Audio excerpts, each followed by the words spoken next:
Obama sworn in for a second term today. However, one of his first term's biggest accomplishments was the Affordable Care Act, but it still faces opposition from business owners. But there are some companies who think they've found ways to profit from the new rules, like our next guest, Allen Hager, CEO of Right at Home. Good to see you, Allen. Thanks for coming in. Right, thanks, David. It's great to be here. Now, Obamacare penalizes hospitals that readmit elderly patients within a 30-day time frame.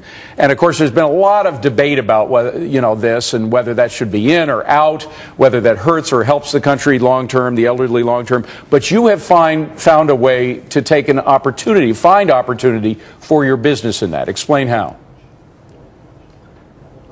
Well, I think what you're talking about, the 30-day readmission window and the penalty around that, is really the beginning shot, if you will, of a whole array of programs in trying to restructure care for more efficiency.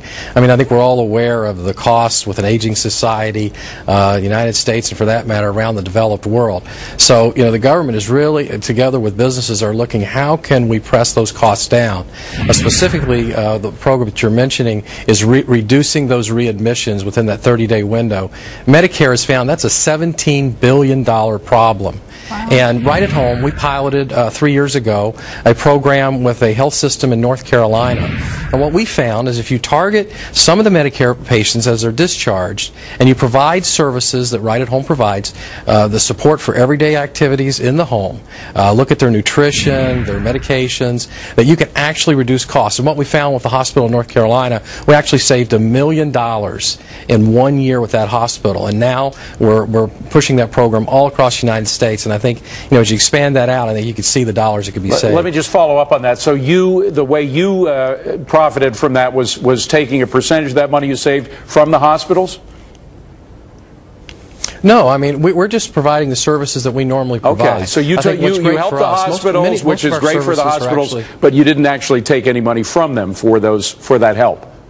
No, actually, these are dollars that would have been spent.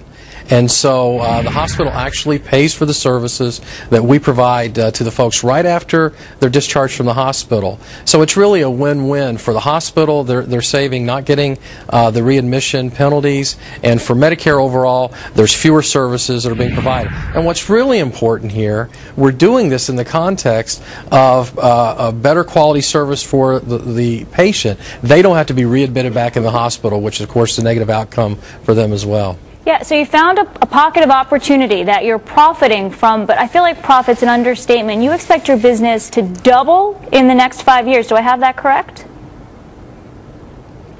Yes, that is correct. We have a franchise network now of 200 franchisees all across the United States. We're in 5 countries. And what we're finding, there's such an enormous demand for the kind of services we're providing. People want to be able to stay in their homes. So as you look at demographics, as you look at the desire for consumers to be able to stay in their home, with all these people entering their 70s, 80s, and 90s, they need a little bit of help. They don't need institutionalization. They're turning to companies like Right at Home to help them stay in their homes. By the way, I'm surprised to see that China is on the list of one of the countries that you do business in. How are you catering to a particular class in China, because there's so many poor there?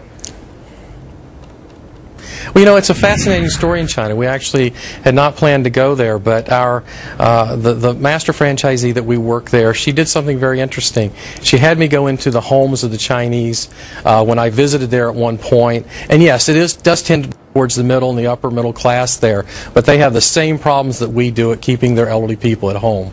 Fascinating. Allen Hager, thank you so much. Good stuff. Congratulations, Allen. Appreciate it.